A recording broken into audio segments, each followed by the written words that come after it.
And welcome to the Don't Argue with the Facts podcast, episode 2.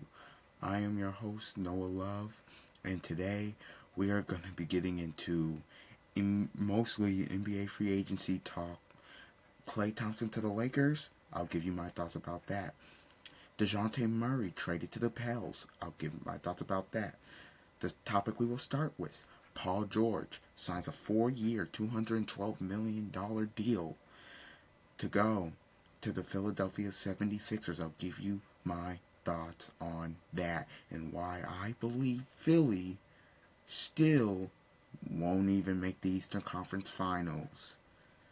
All that and more on the Don't Argue with the Facts podcast for Monday, July 1st. Happy 1st of the month, 2024. So, let's get into some key free agency news and notes here. Tobias Harris goes back to Detroit. Obviously, a 2-year deal. Valanciunas to the Wizards. Contavious Caldwell-Pope, big underrated move. It will be. Just watch. To the Orlando Magic. And Chris Paul to the Spurs. Alright, so I had some other topics ready, like college football, talk on the 12-team playoffs, JB Bickerstaff hired by the Pistons, a chances Team USA will win gold. That stuff will be going to tomorrow's show. Today, we're talking about mostly NBA free agency. NFL, all that goes to tomorrow's shows for Tuesday. Now let's get into it. Paul George to the Philadelphia 76ers. Late at night, around 3 p.m., Adrian Wojnarowski reports Paul George going to the Sixers. 4 years, $212 million. They give him the max contract. First of all, for the Clippers, you're cooked. It's over. I know they signed Harden to the 2-year, $70 million extension. I know they re-signed Westbrook. There's a rumor saying they might go try to trade him. It's over. Even though you're moving to a new arena, Kawhi can never stay healthy, unfortunately.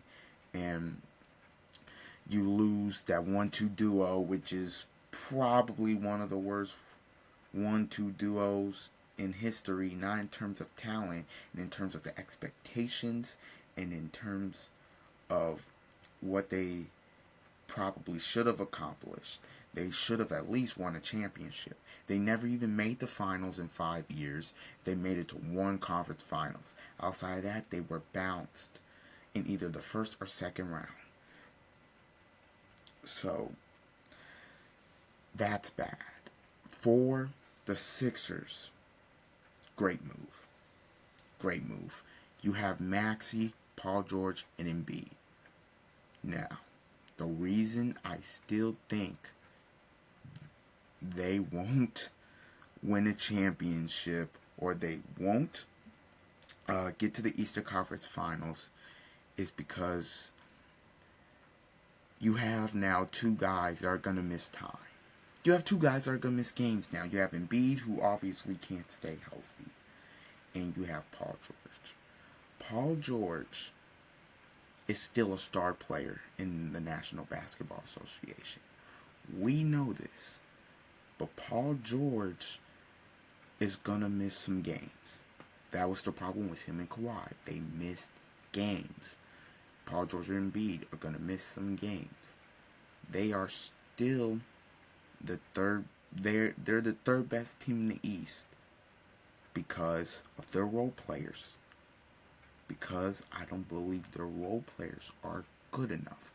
When I look at the East, I have Boston as my number 1 team. They just won the championship. They got all the pieces. They just re-signed Derek White or signed him to extension. Their core is set for at least the next 5 years, excluding Al Horford. The Knicks, the moves they made with Bridges and Anunoby, you couldn't beat the Knicks without Randall I don't think you're gonna beat the Knicks. They added Bridges, Anunoby, and Randall's coming back, and now Hart and DiVincenzo are coming off the bench. I don't think you're gonna beat them. So, and it's really a toss up between them, Indiana, and Milwaukee in terms of who is that third best team, I believe. If you want to throw Orlando in there, okay, we'll get to them later. But Philadelphia, I love Maxey. I love the energy he brings in the scoring, in the clutchness. I do love that. But Paul George in the playoffs, it's 50-50. He may get 40. There may be a game where he gets 15. You don't know what you're getting consistently. That's been an issue from back in his time in Indiana to now. You don't know what you're getting consistently. But is he a star player? Yes. If Embiid's out, can him and Maxey do their thing and they'll be fine? Yes. Is getting rid of Tobias Harris a great move? Absolutely. Considering in the playoffs he never shows up. He goes to that Detroit, which Detroit, he's there for the money. He's not going to win anything there as of right now. But yeah, Paul George, I mean, Philly, what? They're the, if you want to say they're the third best team, I say they're the third best team right now. But honestly, I could go on a limb and say it really depends on what Milwaukee does. I don't know what Milwaukee's waiting for. I guess they don't have the cap space, but they need help on the wings. I know you've got Giannis and Dame, but what people have to understand is it's gonna take more than that. Chris Middleton's injured. He's mostly been injury prone. Yeah, we saw a little bit of the old Chris Middleton in the postseason against Indiana, but how long will he be able to do that? I mean, Chris Middleton, he's getting up there in his age. So is Dame. Dame's 34. Brook Lopez is getting up there in age. Mid-30s. They need to get younger, especially on the wings. The reason Indiana cooked them for a majority of the year was because their wing, Indiana's up and down, up and down, up and down. Halliburton gets it. Whether it's a miss or a make, they are pushing the basketball. They could not stay with Obi Toppin. They could not stay with Mathurin when he was healthy. They could not stay with Nesmith. They couldn't stay with Nembhard. And then Pascal Siakam just, okay, when they want to try to slow the game down, get it into somebody like Siakam, he'll get you a bucket. They just couldn't keep up with the high-flying ability of the Pacers. And that's why I feel like Milwaukee just, to me, they might be the fifth best team now. They might be the fifth best team, to me, at least, with this Paul George move. Indiana did re-sign Obi Toppin, and they did re-sign Siakam earlier. So those were good moves. I think they're still trying to work on a deal with T.J. McConnell. But the East is loaded, man. When I look at the East now, Boston and New York, that's tough. Regardless, now Philly adding Paul George. Indiana, they just made the conference finals. Regardless of what you want to say, injuries, if injuries help that or not, they did make the Eastern Conference Finals. And they still have a young core coming back. Halliburton's not even in his prime yet. Or he's just entered his prime. He just turned 24. Nembhard, really good. Obviously, their oldest guy is right now outside of, James Johnson, is Pascal Siakam for that core. And he still can give you a good 22, 23 points a night. So, I mean, we'll see with the Eastern Conference. A move that will be slept on in the East and the West. Orlando going to get KCP to the Magic. I love it. I love it. KCP, it's a seamless fit. KCP is a guy who doesn't need the ball in his hands. He cuts, he shoots threes, and he makes a ton of threes. But the defense is what Orlando prides itself on. The on-ball pressure. Him and Jalen Suggs, that backcourt, that's going to be nasty. Banchero, like I said, he has another guy that he can throw it to for three. They needed some three-point shooting. They got that. KCP was great. That's a great move. Orlando are going to me, there's about five teams that's going to win 50 plus games in the East. Or maybe somebody will win 49 or something like that. But the East is loaded. The top of the East is loaded. Now the 6, 7, 8 spot in the East, but the top of the East is loaded compared to where the West is just loaded. Okay. Now, getting into DeJounte Murray traded to the Pels. For the Pels, you needed a point guard. I love it. You move CJ McCollum to the 2, and then you have an actual point guard who can facilitate the offense and play defense. CJ was playing the point guard position. That's not his thing. His thing is being a 2 guard. You put him, that backcourt, with Zion. Now, I did not like them losing Valanciunas. I did not like them losing him. I think he was a key piece in terms of being able to rebound. And also, his outside shot had gotten a little bit better in terms of the percentages. But, I did like him. Now, the rumor is the Kings are trying to trade for Ingram because the Pelicans are not willing to give the Ingram the max. And okay, I'm about to go on a rant. Brandon Ingram does not deserve a max contract. I don't care what anybody says. He does not deserve a max contract. When you average 14 points per game in the first round against the Thunder, when the team needs you, Zion's out. They need him to perform. If he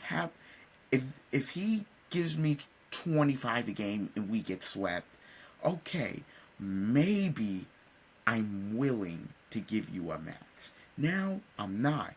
And so they're going to try to trade him to Sacramento because he's not going to budge. Or sign and trade Sacramento because he's not going to budge. I understand that. But what can you get from Sacramento? Sacramento, they do need a 3. But, Sacramento, they're kind of stuck where they're at. They'll be what, a play-in team? If they're lucky, maybe they'll get out the first round, but they're not really. Them adding Ingram doesn't really do anything, I think, in terms of the West. It doesn't really do anything. A move that I also love, CP3 to the Spurs. Look, Chris Paul, we understand he's older. He's not the old Chris Paul. But he's a veteran guy in that locker room that can help a guy like Wemby, Stephon Castle, Devin Vassell, Keldon Johnson. I like it. I like the move. I think the Spurs, the way their organization's going, they're on a up. They're not going to make the playoffs or the play-in by any means. But I like the move.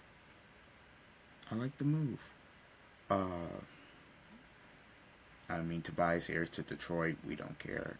We don't care. At Detroit, at least they're trying to get better, but Valanciunas to the Wizards, the Wizards are going to be what they're going to be. Yeah, I have my notifications on just in case anything else, anything else drops while I'm doing the podcast. Okay, so let's talk about Klay Thompson. Klay Thompson looks like it's gone from the Golden State Warriors. That's what it looks like. End of an era, if so. I don't know. He's met with the Mavs. He's met with the Lakers, Magic, all that. He's not going to Orlando. We know that now. KCP just signed. There will be no reason. A team that I think that needs him and could sign him is Denver. Denver, if they don't make a move for any role players, they're not winning the championship. I don't care how good you think Jamal Murray is. I don't care how good you think Joker is. You just need depth. Joker was worn out. Jamal Murray, worn out. The reason they won the championship was because they could have guys that could come in. Bruce Brown, Jeff Green, Reggie Jackson. They had those guys. Now they don't. Even Christian Braun, he was the eighth, ninth guy coming off the bench. Now, in 2 years, he's gonna be in the 2 years since they won the championship. Next year, he's probably gonna be the starter. That he's not ready. In my opinion, he's not ready for that role. Give it another year. In my opinion, right now, he's not ready for that role. So them losing KCP is huge. He fit so well. Klay going there though, he would fit right in. The way with them boys, with the way Joker can find people, Porter. If you add Klay Thompson to the Nuggets, that would be huge. But I'm not here to talk about the Nuggets right now. I'm here to talk about Klay Thompson, where he goes. The front runners to me, or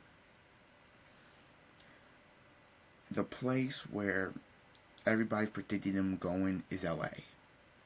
I think that's where he's going to go too.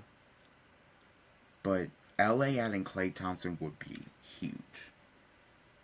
That would be something that's huge. I don't know if he would start, but he's a guy that can still get you about 18 points per night. 18, 19 points per night. Klay Thompson is a guy. I mean, he had his worst year. He had a down year this year, and he averaged 17 points on 38% shooting from the 3-point line. So, again, Klay's going to want to come back from that, have a better shooting season. If the Lakers could get him, that could be huge, because that's where they lack. They lack shooting. They just do. That's why they drafted Dalton Knecht. They know they lack perimeter shooting, which if you're going to play with LeBron, you need guys that can just spot up, catch, let it go for three. I mean, getting Klay would be good. An interesting team, though, to watch is Dallas. I don't know what Dallas was in the running for the Paul George sweepstakes. They didn't get him. Now they're meeting with Klay.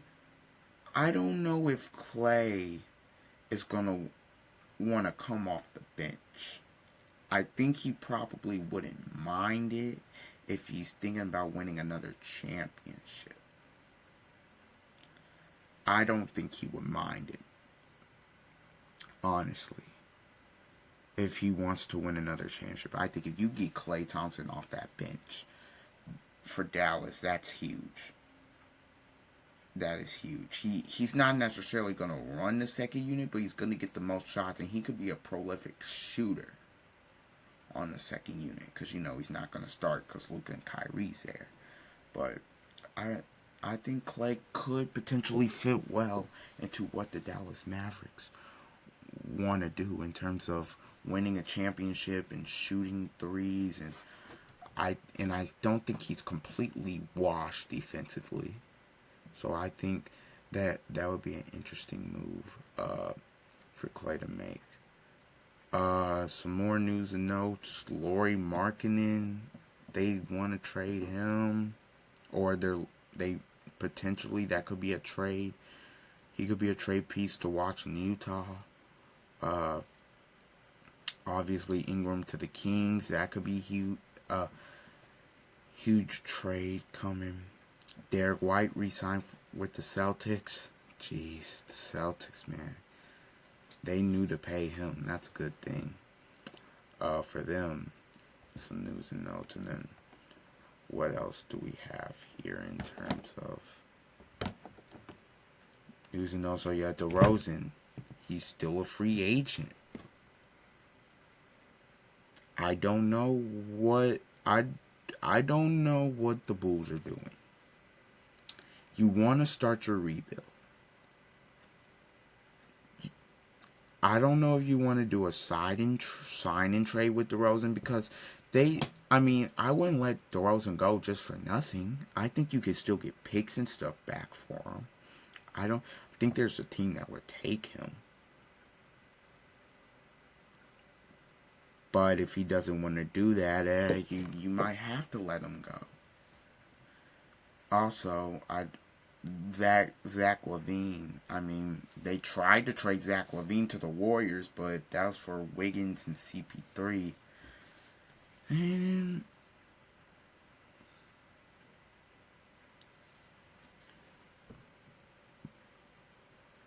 I mean, okay, the Warriors are. If Clay actually does leave, he could come back.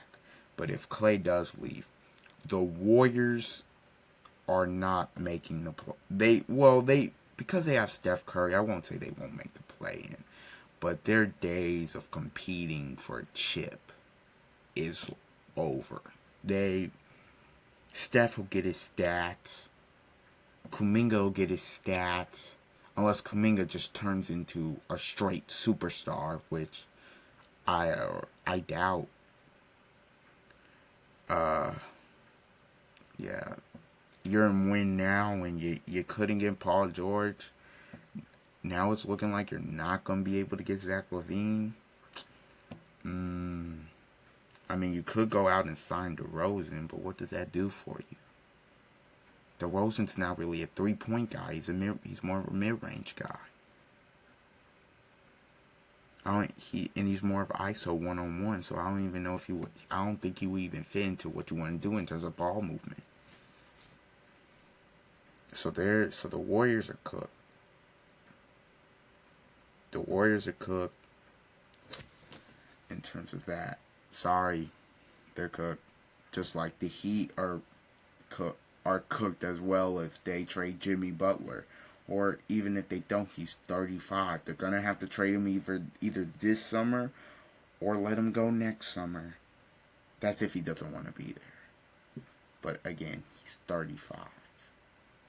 Kind of cooked. Okay.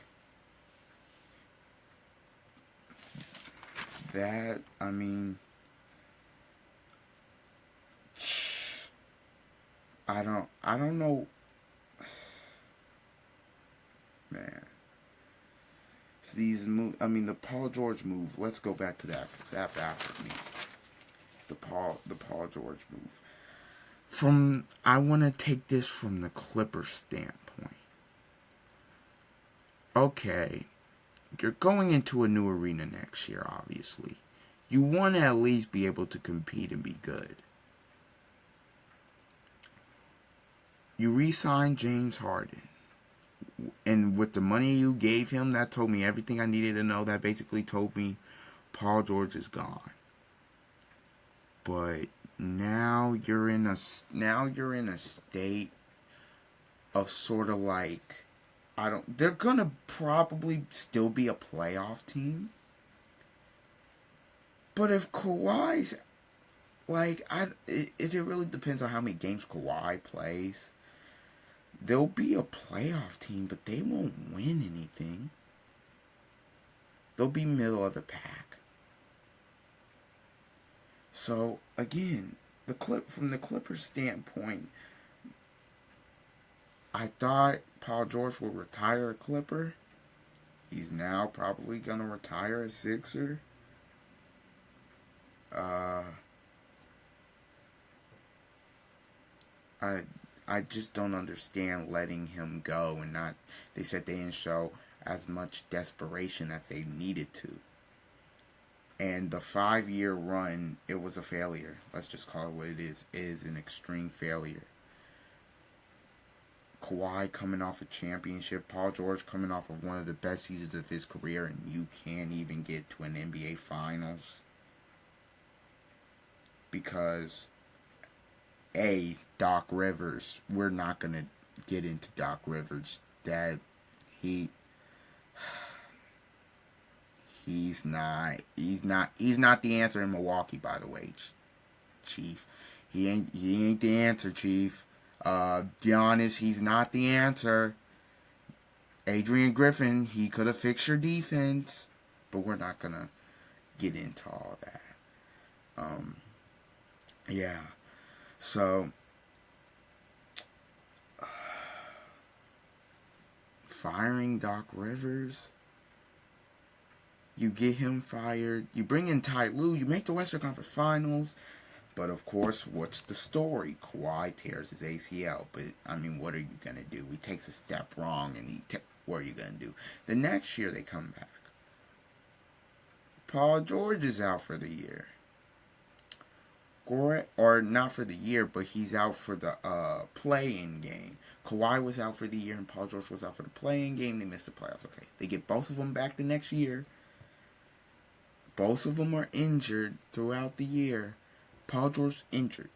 Now, they would have beat Phoenix, in my opinion, with Paul George or without Paul George, if Kawhi was just there. But no, Game 3, Kawhi's out. They lose 3 straight, 5 games.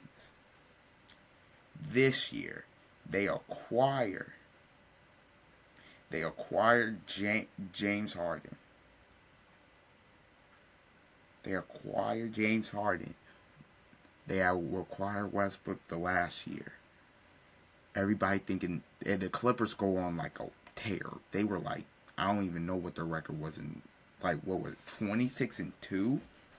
Or something in a 28 game stretch, or some crazy like that. And everybody was thinking the Clippers are going to the finals. But of course, right on cue, somebody gets hurt. Kawhi is out for the playoffs. They go against a white-hot Dallas team. Dallas beats them in 6. It's the end of the PG Kawhi era. What do they have to show for it? 1 Western Conference Finals appearance. They gave up 7 first-round picks and Shai Gilgeous-Alexander to make 1 Western Conference Finals.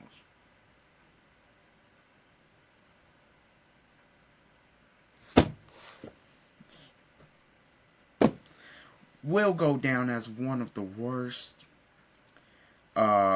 trades probably in NBA history in terms of what they didn't get out of it, in terms of what they should have got out of it, but because injuries, they didn't get. Okay, so I actually have some time here. So let's get into Team USA. Let's pull up the Team USA roster here real quick. Team USA. They're trying to win gold. Here, y'all. Men's Olympic team. They're trying to win gold this summer. You see at the guard spots, Devin Booker, Steph Curry, Tyrese Halliburton, Anthony Edwards, Drew Holiday. And that is it. At the forward spot, James, Leonard, Tatum, Durant. If you want to consider Booker, or not Booker, Adebayo forward, you can. But for the bigs, Adebayo, Davis, Embiid.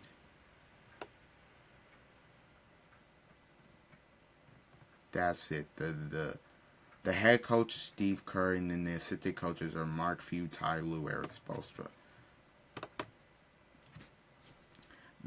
The Team USA is going to have a tough time winning gold this year.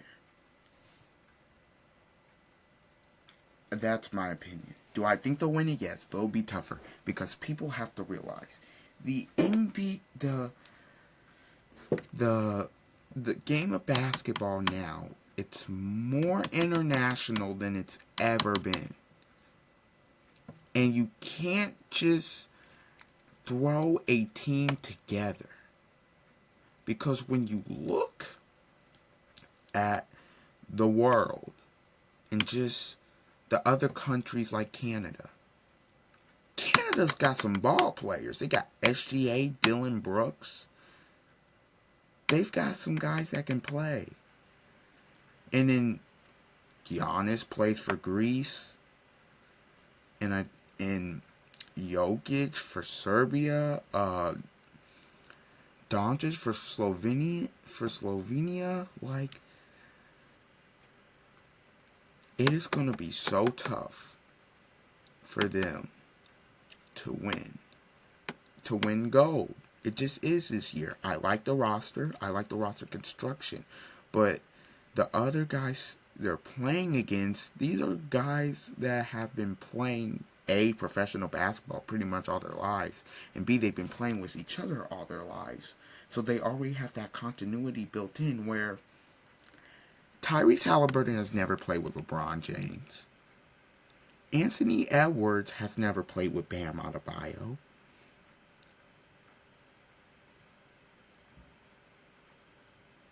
Anthony Davis has never played with Kevin Durant in terms of consistently. I mean, they were on Team USA at the last time, but I mean, it's going to be hard for them to win gold. I really think it is. Do I like their chances? Yeah, because these are some of the most highly skilled best basketball players in the world.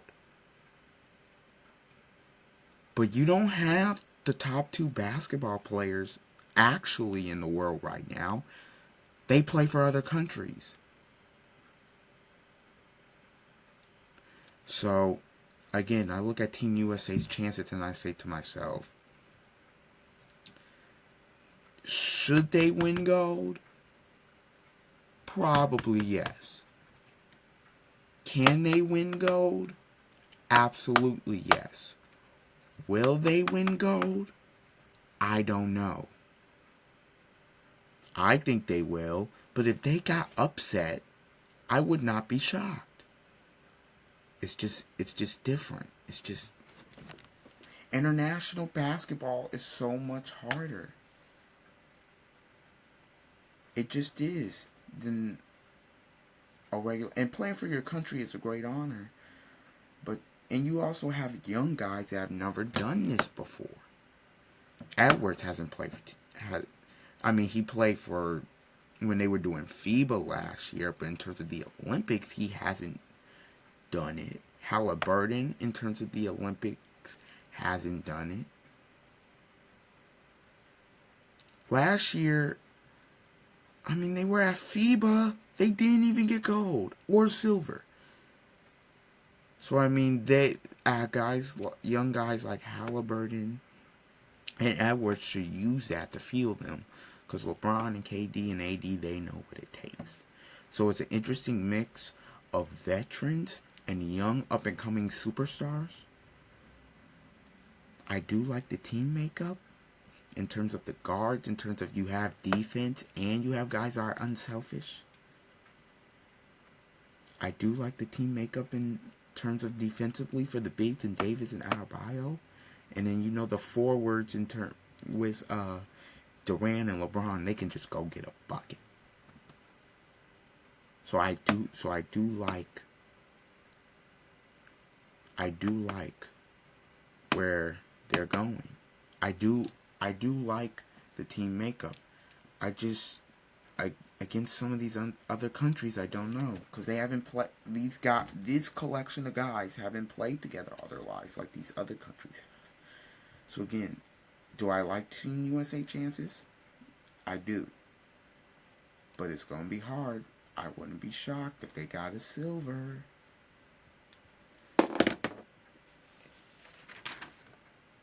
It is what it is.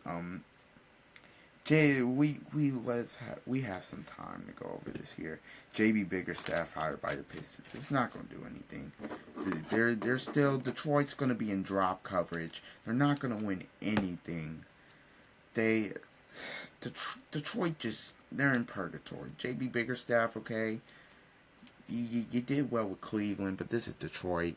Monty Williams is probably counting his lucky stars they got out of Detroit. Detroit stinks. Detroit sucks. It is what it is. To be honest. I mean, JB Biggerstaff, decent coach.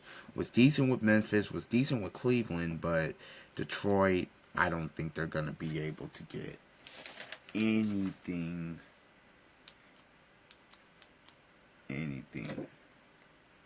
going. They're gonna stink again. They'll now they won't be as bad as last year, but they'll win about 25 games and they'll stink, and then they'll be in the lottery, and they'll probably get the fifth pick again, and because I guess the NBA just hates the Detroit Pistons, and they're gonna stop there, and that's just where they're gonna be. Unfortunately, I mean, they just suck. They do. They have talent, from Jalen Duren to James Wiseman to Cade Cunningham to Jaden Ivey. But Cade Cunningham is a 3 playing the point guard position. He should not be doing that. Jeez, man. Detroit just...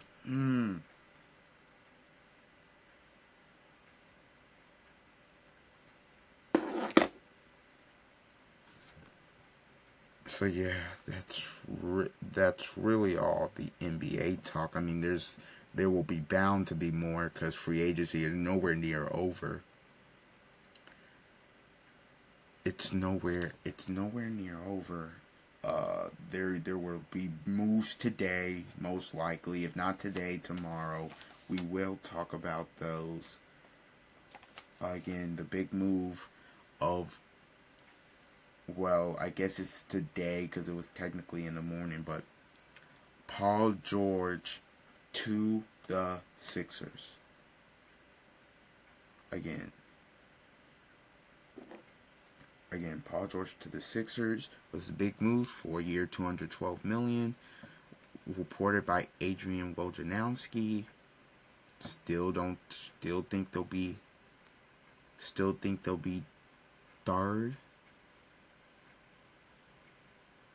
I still think they'll be the third or fourth best team in the East, behind either, if they're fourth, Indiana, Boston, and New York. If they're third, behind Boston and New York. So yeah, that's really all the time I have. That's really all the time I have for today. Tomorrow show is packed though. We will be getting into my NFL predictions. Who do I think will win the Super Bowl? Who will get out the AFC? Who will get out the NFC? Who will win the divisions? Who are going to be the wild card spots? Who's going to be a disappointing team? Who's going to be the teams that shock everybody? We will get into that tomorrow. Also, tomorrow we will get into some college football talk on the 12-team playoffs. College football is right around the corner. If there are any more free agency moves, we will get into that. We will also get into some a rant tomorrow about Bronny James and how I think the media coverage has just been absolutely atrocious.